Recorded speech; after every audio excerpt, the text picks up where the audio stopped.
J'habite dans un quartier résidentiel et assez calme, ce qui me convient d'ailleurs très bien. J'ai très peu d'interactions avec mes voisins, et ce depuis mon emménagement. Quelques salutations et banalités sans grand intérêt.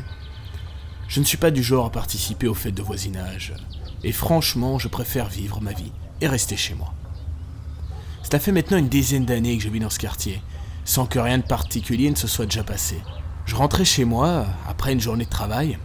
En remontant la rue, j'ai vu que la police était garée devant la maison de mon voisin. Voulant pas m'en mêler, après tout, c'était pas mes affaires. Je suis rentré chez moi, sans demander mon reste. Le lendemain après-midi, j'ai décidé de tondre ma pelouse. C'est alors que j'ai vu mon voisin installer ses lampes d'allumage automatique, juste au-dessus de la porte de son garage. Celle avec les détections de mouvement. Ma curiosité piquée au vif, je décide d'aller voir ce qui se passe, et d'aller lui poser quelques questions. Je m'approche de lui, pendant qu'il est occupé à visser ses lampes. « Bonjour, ça va ?» Surpris par ma présence, il sursaute, s'accroche à l'échelle. Par réflexe, je le stabilise, afin d'éviter qu'il tombe. « Désolé, je ne voulais vraiment pas vous effrayer. Je ne vous ai pas entendu, avec le bruit de la perceuse, vous comprenez, monsieur. » Il me tendit un joint avant de descendre de l'échelle. « Excusez-moi, je ne voulais pas vous arrêter, pas de souci. J'avais fini de toute façon. » Il était pâle, malgré le beau temps. C'était vraiment particulier, et la fatigue sur son visage. Il ne dormait plus depuis un moment, ça se voyait. On aurait dit qu'il était vidé de toute énergie. « Dites, en rentrant hier soir, j'ai vu la police près de chez vous, tout va bien quand même ?» L'homme leva ses yeux rouges et humides vers moi. Il était à bout. « Vous voulez boire quelque chose ?» Sa question me surprit, mais j'accepta. Après avoir tendu ma pelouse sous ce soleil de plomb, j'avais bien besoin d'un petit rafraîchissement. Il m'invita donc chez lui. Après tout ce temps, c'était bien la première fois que je rentrais dans une maison autre que la mienne dans ce quartier. Ce qui me surprit en premier, c'était la fraîcheur, comparée à la chaleur intense qu'il pouvait y avoir dehors. À vrai dire, il faisait pas frais, il faisait froid, comme si toute chaleur humaine avait quitté cette maison. Mais je ne préférais pas relever sur le moment. Après tout, ça n'avait pas l'air de le déranger, donc bon. Nous longions le hall, puis il ouvrit la porte sur la droite avec son trousseau de clés. Celle-ci menait directement dans la cuisine. La sensation de froid y était beaucoup moins présente. Une cuisine à l'américaine avec un plan de travail au centre. Je vis mon voisin refermer la porte derrière moi avec sa clé. Mais encore une fois, je n'ai pas relevé. C'est chez lui après tout. Une bière ou plutôt un soft. Ouais, écoutez, une bière, merci. J'aurais aimé que la fraîcheur de celle-ci soit agréable, mais au vu de l'ambiance actuelle, ce n'était pas le cas. On est resté là un moment sans se parler, et juste à savourer nos bières. C'est là que j'ai remarqué que la maison était étrangement calme. Or je sais que mon voisin est marié, en plus il a un enfant, un petit garçon je pense. C'était comme s'il lisait mes pensées, il m'expliqua la raison de ce silence. Ma femme est partie chez sa sœur, avec mon fils. Vous comprenez, avec ce qui s'est passé l'autre nuit. Sa voix était faible, il était nerveux et évitait mon regard. Ou plutôt, il regardait autour de nous en fait. Comme pour vérifier que nous étions bien seuls. Je n'étais pas à l'aise à vrai dire. Après une ultime gorgée de bière, il se lança enfin. Ça a commencé il y a une semaine. Au début, c'était seulement des petits bruits. Surtout à l'étage. Mais rien d'inquiétant. L'étage est en rénovation et le bois craque facilement, enfin, c'est... Vous savez, il a commencé à faire froid. 2-3 jours après les bruits, Et toujours à l'étage. Comme si la chaleur pouvait pas monter plus haut que le rez-de-chaussée. Vous avez senti qu'il faisait froid quand même. Oui, je l'ai remarqué. Je vous avoue que je n'osais rien vous dire en fait. Ce n'est pas grave. On n'a jamais trouvé la raison de cette sensation de froid partout. Heureusement qu'il fait chaud en ce moment, on a fait appel à un chauffagiste. Il n'a rien trouvé. Il eut un petit rire nerveux et reprit une gorgée de bière. Son regard était toujours aussi vide. Il fixait un point invisible sur le sol. Moi, je n'osais pas bouger par peur de l'arrêter dans son récit. Mais ce n'était rien comparé à ce qui a suivi. Les bruits et le froid sont intensifiés tous les jours. Nous avons décidé de nous installer dans le salon. C'est là que les problèmes de porte ont commencé. À chacune de nos sorties. Lorsque nous rentrions, toutes les portes de la maison étaient ouvertes. Alors que nous avons toujours eu le réflexe de les fermer. Vous voulez éviter que le froid rentre dans les pièces, vous comprenez ? Depuis, nous les fermons à clé. Mais rien à faire, elles finissent par s'ouvrir quand même, vous savez. Je comprenais mieux son comportement étrange avec ses portes.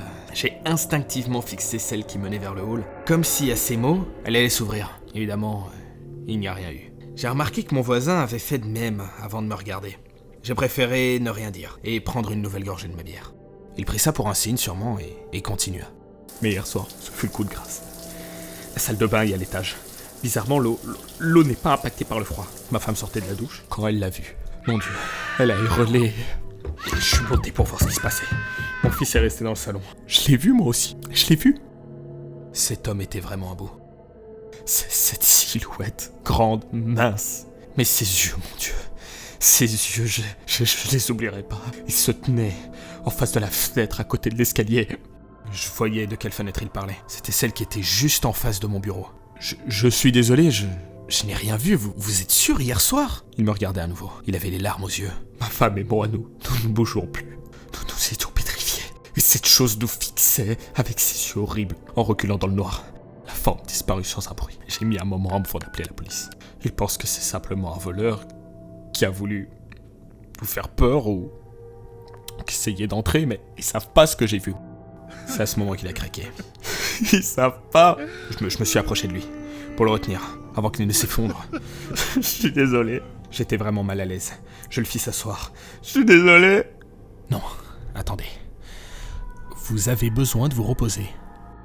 Merci de m'avoir écouté. Heureusement qu'il m'a pas demandé de le croire. Son histoire était pas croyable, mais je me rangeais du côté de la police à vrai dire. Un simple voleur avec un plan un peu trop élaboré quoi. Et c'était quoi cette histoire avec ses yeux ? Et j'ai pas pu en savoir plus. Il s'est élevé et me raccompagnait jusqu'à la porte. Je compris qu'il était temps pour moi de partir. Je suis encore désolé. Écoutez, non, il y a pas de mal. Si vous avez encore besoin de parler, n'hésitez pas vraiment. Merci. Je vais finir de vérifier les lampes, merci, c'est gentil.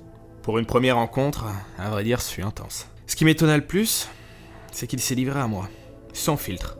Alors que je le répète, c'est la première fois que nous discutions autant. Je pense qu'il avait plus que besoin de se décharger de ce poids. J'entrepris de finir mon jardin le reste de l'après-midi. La journée fut relativement calme. J'ai juste remarqué que mon voisin a testé son système de lampe, mais sa femme et son fils n'étaient toujours pas rentrés.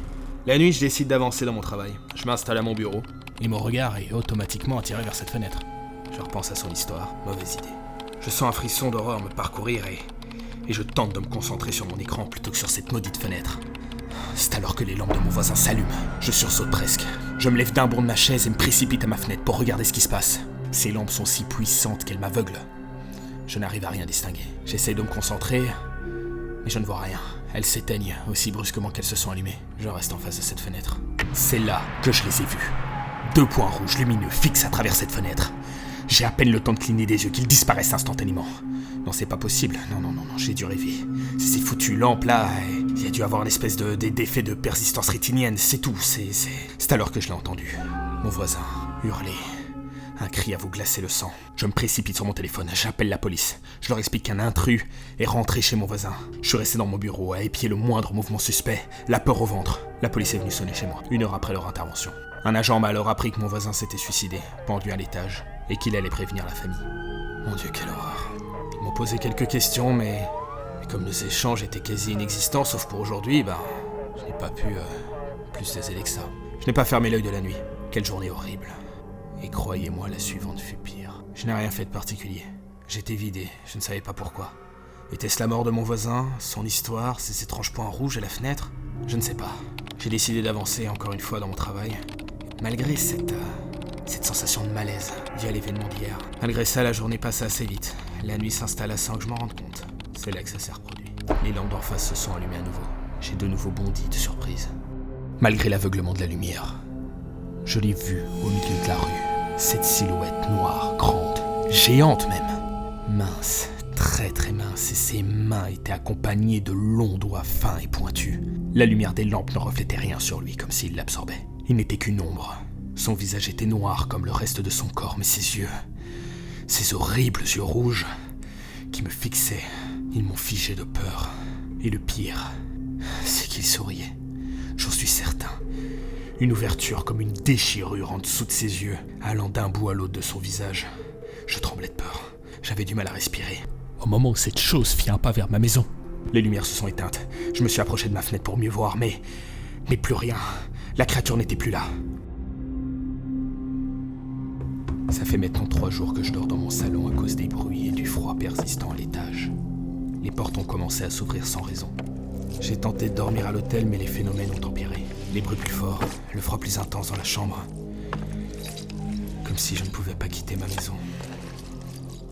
Je n'ai pas revu la chose depuis cette nuit, mais je pense que ça ne saurait tarder. Je la sens derrière moi. Elle me regarde.